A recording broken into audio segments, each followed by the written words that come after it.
नमो नमः। संस्कृत ज्ञान शिक्षा में आप सभी का हार्दिक अभिनंदन है। प्यारे दोस्तों, प्यारे विद्यार्थियों, पाणिनि वेद की ये 43 नंबर की क्लास है और इसमें हम प्रत्यय पढ़ रहे हैं। प्रत्यय में भी हम करदंत प्रत्यय पढ़ रहे हैं। करदंत में भी हम पढ़ने जा रहे हैं प्यारे साथियों कत्वा, और इसके दूसरी स्लाइड में लेप प्रत्यय, यानी दोनों प्रत्यय हम कंप्लीट करेंगे। पहले कत्वा पढ़ेंगे। देखिए, मैंने जो जो प्रत्यय साथ में है, जिनके कार्य सेम होते हैं, उनको मैंने साथ में आपको साथ में अध्ययन करवाया है। प्यारे साथियों, यदि आप मेरे चैनल पे नए हैं तो मेरे चैनल को लाइक शेयर और चैनल को सब्सक्राइब जरूर करना। चलिए स्टार्ट करते हैं हम। कत्वा प्रत्यय क्या करते हैं? कत्वा प्रत्यय। देखिए, समान कर्तृकयो पूर्व काले, एक सूत्र इसमें कि समान कर्तृकयो पूर्व काले, अर्थात पूर्व कालिक क्रिया बनाने के लिए धातु से कत्वा प्रत्यय का प्रयोग किया जाता है। यानी पूर्व कालिक क्रिया बनाने के लिए धातु से कत्वा प्रत्यय का प्रयोग किया जाता है। देखना, इस पूर्व कालिक और बाद वाली क्रिया का कर्ता एक ही होना चाहिए। ये कत्वा का प्रयोग वहां किया जाता है कि जहां एक तो पहले वाली क्रिया की जहां से स्टार्ट हो रहा है और एक बाद वाली क्रिया, लेकिन इसमें एक शर्त रखी गई है कि दोनों का कर्ता, दोनों क्रियाओं का कर्ता एक ही होना चाहिए, तब तो कत्वा प्रत्यय का प्रयोग होगा, अन्यथा कत्वा का प्रयोग नहीं होगा। तो ध्यान में रखना कि पूर्वकालिक क्रिया बनाने के लिए धातु से कत्वा का प्रयोग किया जाता है। इस पूर्वकालिक और बाद वाली क्रिया का कर्ता एक ही होना चाहिए। इसका प्रयोग कर अथवा कर के अर्थ में होता है। यानी जो कत्वा प्रत्यय होता है, कत्वा प्रत्यय का जो प्रयोग किया जाता है वो किसमें किया जाता है? कर या कर के अर्थ में प्रयोग में किया जाता है। ठीक है। इसका त्वा शेष रहता है। कत्वा प्रत्यय में क्या होता है कि क की संज्ञा हो जाती है और क्या शेष रह जाता है? यानी त्वा शेष रह जाता है। चलिए देखना आगे। त्वा शेष रह गया और इस प्रत्यय से बने शब्द किसमें होते हैं? अव्यय होते हैं। कभी कभी होता है कि जब सेंटेंस से एक सेंटेंस होता है, उसमें दो चार अव्यय दे दिए जाते हैं और जिस प्रत्यय से बने हुए शब्द जो अव्यय होते हैं वो भी दे दिए जाते हैं। तो यदि आपको ज्ञान, वहां यदि हमें ज्ञान नहीं होता ना, तो फिर वो क्वेश्चन आपका गलत हो जाता है। क्योंकि कुछ प्रत्यय होते हैं, जैसे कत्वा है, इससे पहले भी मैंने आपको तुमन पढ़ाया था। तो देखना, तो क्या होता है प्यारे साथियों? अव्यय होते हैं। जैसे पट प्लस कत्वा, आपको ध्यान में रखना कि धातु में इट का आगम होता है। किसका आगम होता है? इट का, यानी ई जुड़ता है। तो क्या बनेगा? पट धातु में कत्वा जोड़ेंगे तो कह के तो क्या हो जाएगी? इत संज्ञा हो जाएगी, लोप हो जाएगा। और क्या शेष रहेगा? त्वा। धातु में ई जोड़ दो तो क्या बनेगा? पटित्वा। इसका अर्थ होता है पढ़कर। पठित्वा, पढ़कर, यानी एक क्रिया के होने पर दूसरी क्रिया को जोड़ने के लिए। क्रिया धातु में कत्वा जोड़ेंगे तो क्या होगा? कै का लोप हो जाएगा और इसमें कुछ भी नहीं जुड़ेगा, क्या बन जाएगा? कृत्वा। चल प्लस कृत्वा का क्या होगा? करके। चल प्लस कत्वा तो क्या बनेगा? जैसे पट धातु में ई जोड़ा था, इसमें भी ई जोड़ दो तो क्या बनेगा? क्योंकि सेठ धातु में इट का आगम होता है, यानी जो सेठ धातु होती है उसमें क्या होता है? इट का आगम होता है, यानी ई जुड़ता है। तो यहां होगा चलित्वा, यानी चलकर। चलित्वा क्या हो जाएगा?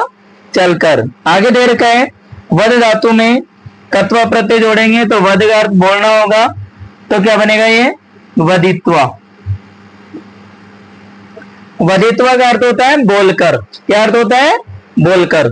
आगे दे रखा है ज्ञा प्लस कत्वा, यानी ज्ञा का अर्थ होता है जानना। तो देखिए, ज्ञात्वा। ज्ञातवा यानी जानकर, क्योंकि मैंने आपको बताया था कि कुछ धातुएं ऐसी होती है, सेठ धातुओं में इट का आगम होगा, बाकी कहीं पर भी नहीं होगा। नी प्लस कत्वा, ने का अर्थ होता है ले जाने अर्थ में, तो क्या बनेगा नित्वा, नित्वा का अर्थ होता है ले जाकर। सुर प्लस कत्वा, सुरु का अर्थ होता है सुनना, तो क्या बनेगा श्रुत्वा, श्रुत्वा का अर्थ होता है सुनकर। स्ना प्लस कत्वा, तो क्या बनेगा स्नात्वा, स्नात्वा यानी स्नान करके। स्मृत प्लस कत्व, कत्वा, तो क्या बनेगा स्मृत्वा यानी याद करके। और दृश्य प्लस कत्वा, यहां थोड़ा डिफरेंट है, यहां थोड़ा अलग होगा, तो आप इसको अच्छी तरीके से याद रखना। यहां क्या होता है कि ये जो आपको दे रखा है ये स है, इसको तो क्या हो जाता है मूर्धन्य स में परिवर्तन कर देते हैं, और जो ये यानी कत्वा में से त्वा शेष रहता है, इसके तय को क्या हो जाता है तय हो जाता है, और तो क्या बन जाता है ये दृष्टवा।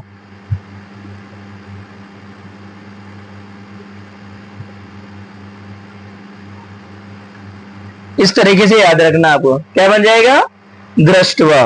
ठीक है, ये हमने कत्वा प्रत्यय कंप्लीट किया है, और मैंने आपको क्या बताया कि बस आपको नियम याद होना चाहिए, उदाहरण कहीं से भी आ जाए, क्योंकि ग्रामर रटने पर जोर नहीं देती है। ग्रामर तो ये कहती है कि मुझे समझ करके पढ़िए। यदि हम समझ करके पढ़ते हैं अच्छी तरीके से, तो ग्रामर का क्वेश्चन कभी गलत नहीं होता है, क्योंकि ग्रामर की जरूरत नहीं होता कि ये उदाहरण कभी कभी आउट ऑफ भी दे देते हैं, वो अलग से भी दे देते हैं। ठीक है ना, चलिए स्क्रीनशॉट ले लीजिए जल्दी से।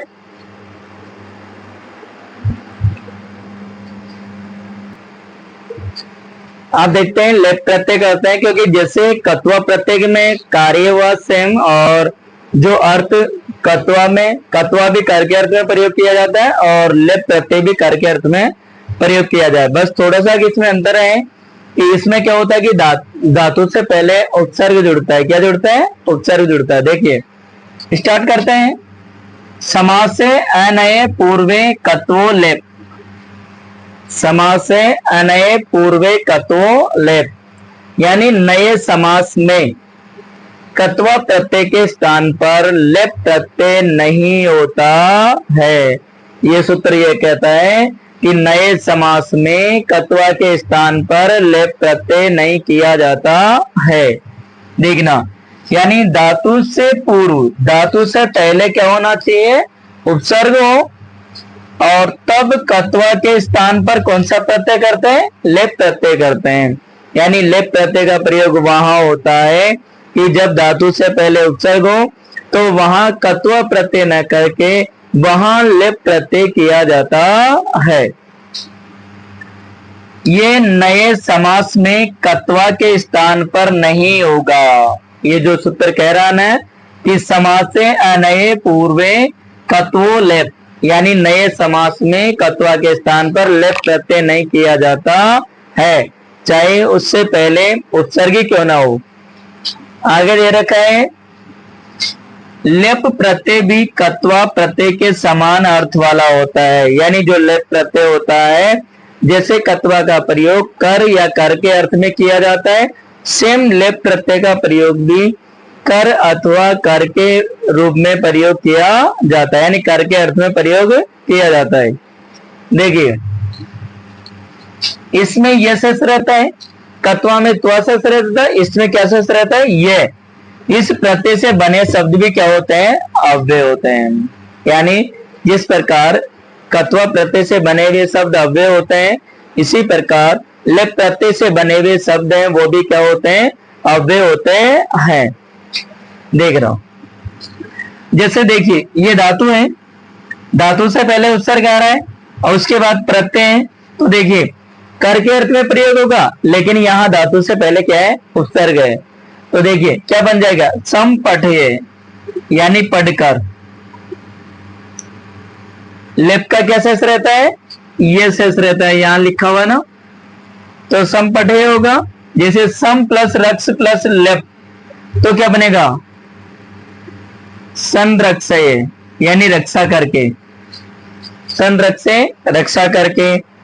प्र प्लस स्टा प्लस लेप, तो देखिए प्रस्ताय बनेगा यानी प्रस्थान करके, प्रस्ताय। आगे दे रखा है या बैठ कर, इसका कर दो तो बैठना, या बैठ करके भी हो सकता है इसका ना।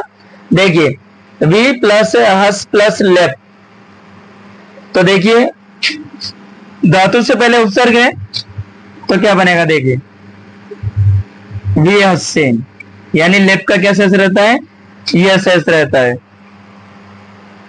आंग प्लस नी प्लस लेप, आंग उपसर्ग है, मैंने आपको जब उपसर्ग पढ़ाया था उस समय बताया था कि आ उपसर्ग नहीं होता, आंग उपसर्ग होता है संस्कृत में।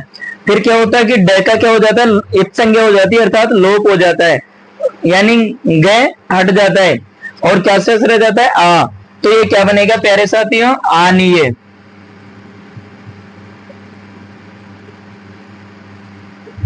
क्या बन जाएगा, आनीय, यानी आनीय ला करके या ले जाकर, ले जाकर भी प्रयोग किया जाता है आनीय।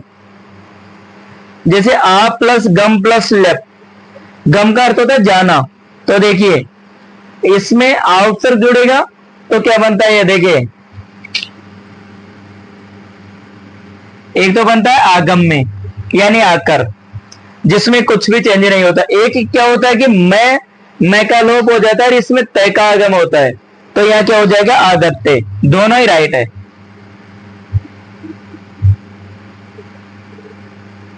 दोनों ही राइट है, कोई सा भी आप लिख देना। बस ध्यान में ये रखना कि आंग उपसर्ग और गम धातु में लेप प्रत्यय ऐड करते समय दोनों ही रूप बनते, आगम में और आगत्ते, यानी दोनों का अर्थ आकर के होता है या जाकर। ठीक है, इस तरीके से आज हमने प्यारे साथियों ये कत्वा और लेप प्रत्यय बिल्कुल ही सरल विधि में और अच्छी तरीके से अध्ययन किया है। प्यारे साथियों आप देखिए, कहीं ना कहीं आप ये सोचना कि अब एग्जाम भी पास में है, ये जो मैं आपको पढ़ा रहा हूँ ये कॉमन है, आप इसको कंपटीशन लेवल वाले जो प्यारे साथी हैं वो भी पढ़ सकते हैं, और जो आरबीएसई और सीबीएसई में पढ़ने वाले जो स्टूडेंट हैं, जो विद्यार्थी हैं 6 से लेकर के 10 तक, सभी के लिए बहुत ही अच्छा वीडियो है, अच्छी क्लास है। तो प्यारे साथियों मिलते हैं अगली क्लास में, अगले वीडियो में। तब तक के लिए जयतु भारतम, जयतु संस्कृतम।